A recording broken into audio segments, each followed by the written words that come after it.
Because I'm not sure what to say first. I think about this all week, and I wanted to kind of know, from a life starting from negativity and being surrounded by it, I made a big change with a pretty negative situation that happened. And this is where I discovered you, and it's turned my life around. Yet I'm still feel like I'm blocking a lot of things. I feel like I am very good at manifesting negative things, and they happen very quickly when I think of them. And it seems like the days that I am working the hardest, or even starting out on the highest flying disc that I know of, it still ends up pretty bad, or I still manifest things that are very negative. And I want to get clarity on this, and I want to know what I'm doing to pinch myself off.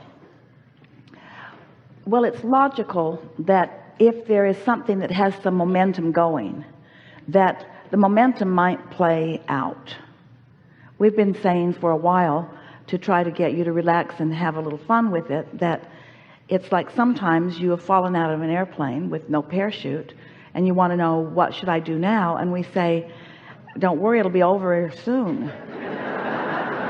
Because sometimes it just has to play itself out, but you can hit the ground running. You really can. So we talked earlier today about getting out ahead of it, and that really is where your power is.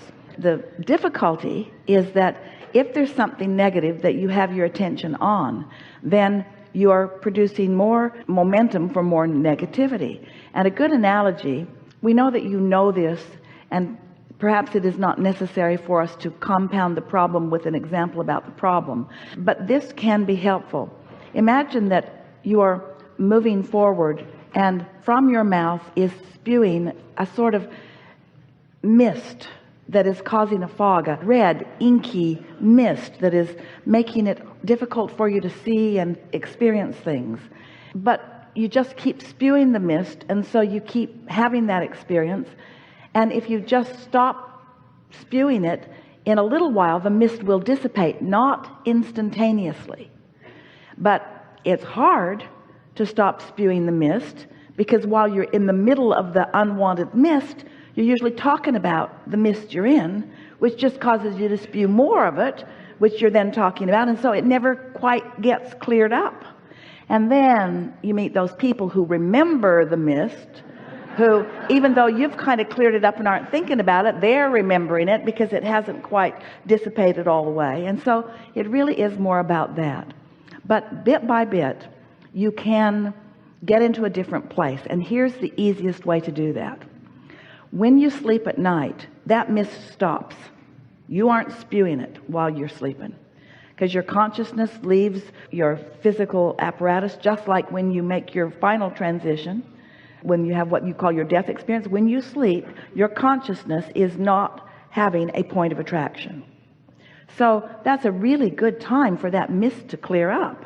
And when you wake up in the morning, if you don't start spewing it again already, then this day is going to have less of that attraction power than the day before. And the next day, less still. And the next day, less still. Until it really does not take long.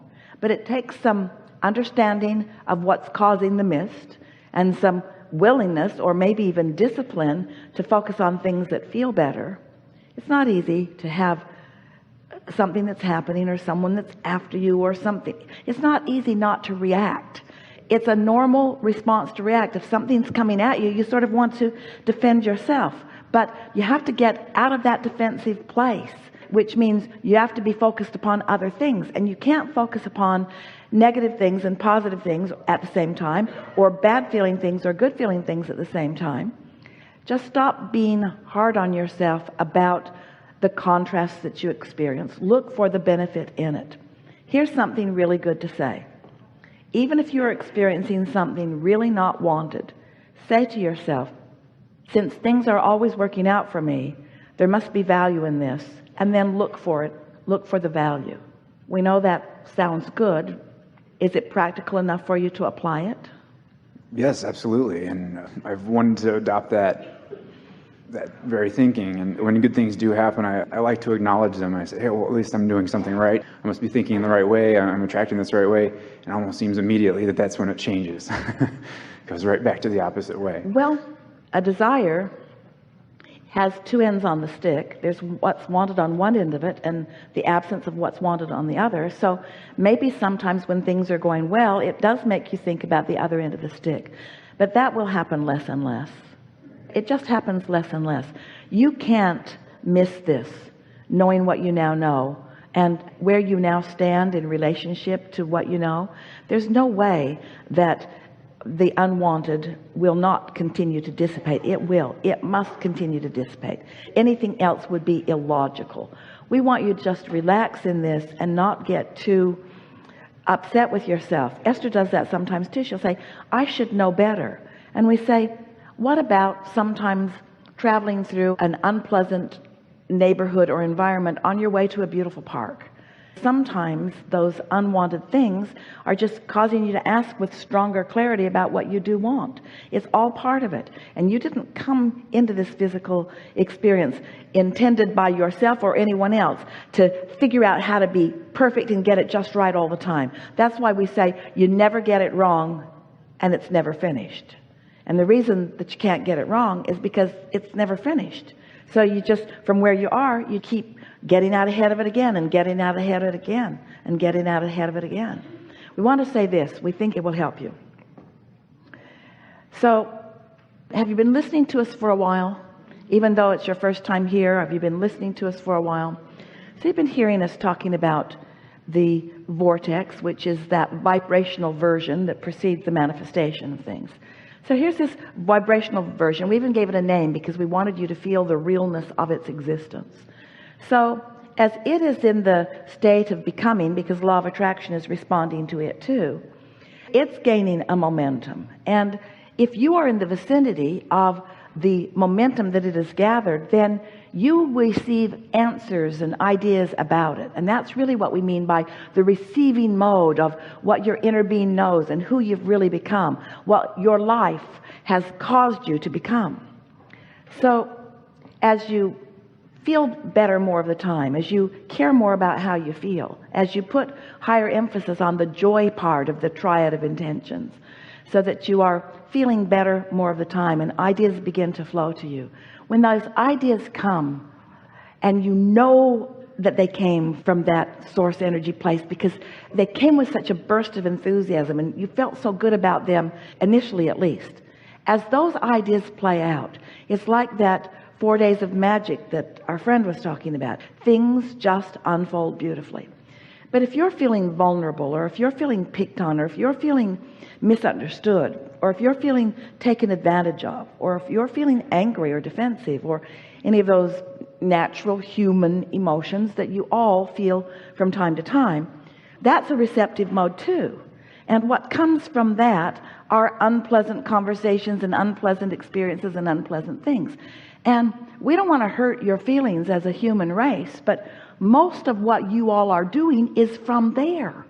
Most of the things that you're talking about, your politics, most of what is going on with religion, so much that you're talking about has been generated by you as individuals in a mass consciousness about unwanted stuff. And if you spend all your time milling around with each other and considering life about those things, it's hard for you to get into the receptive mode. You almost have to withdraw a bit from what's going on. That's why meditation is such an effective tool about raising your vibration, or rampages of appreciation, or doing things that truly are good feeling and pleasurable to you.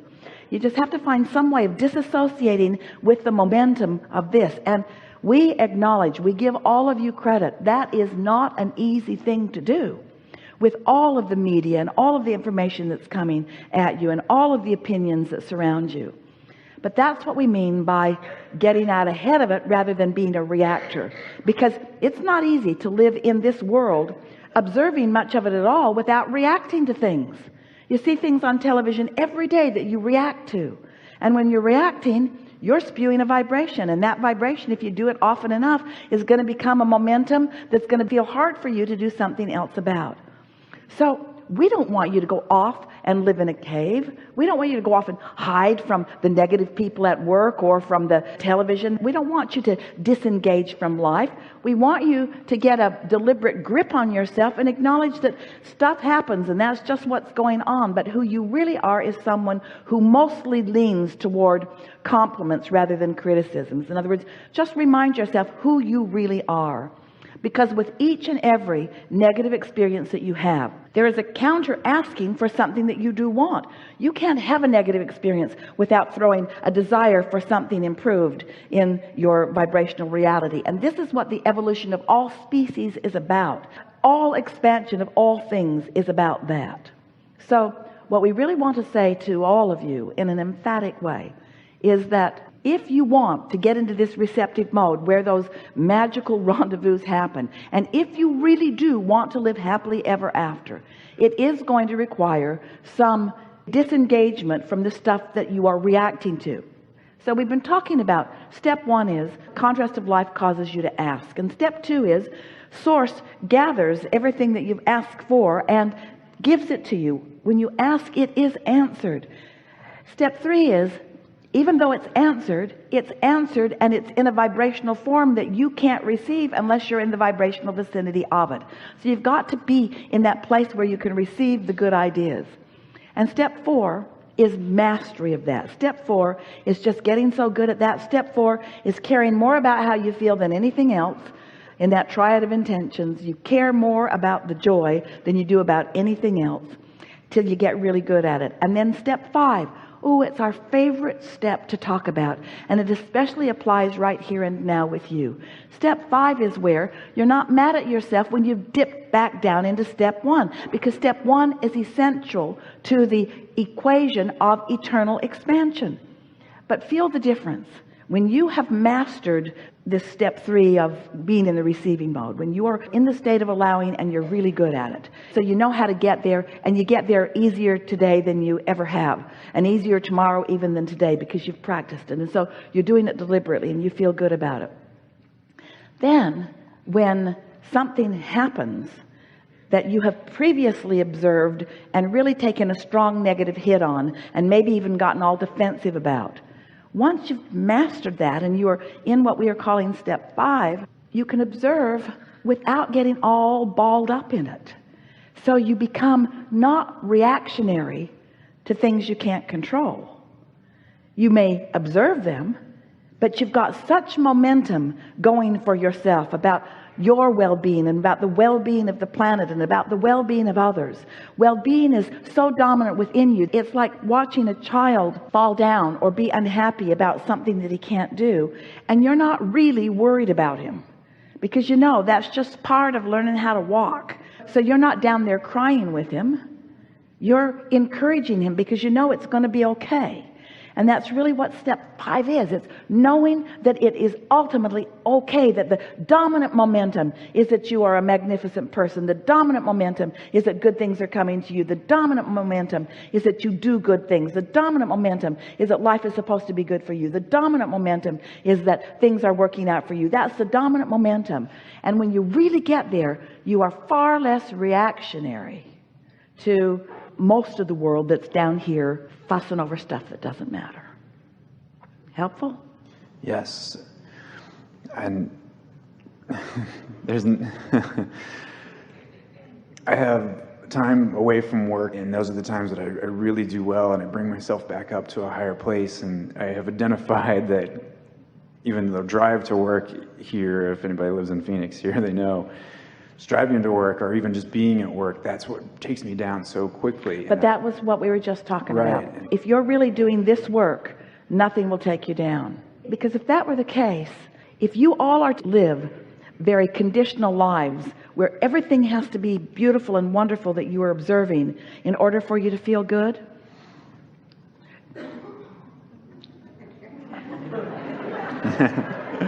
I understand. you just can't isolate yourself from enough that you are tempted to react to, because you were born into contrast for the purpose of making choices. And so the answer is to enjoy the contrast because it helps you make choices, not see it as a threat to your happiness. Can you feel the difference? Contrast doesn't threaten you.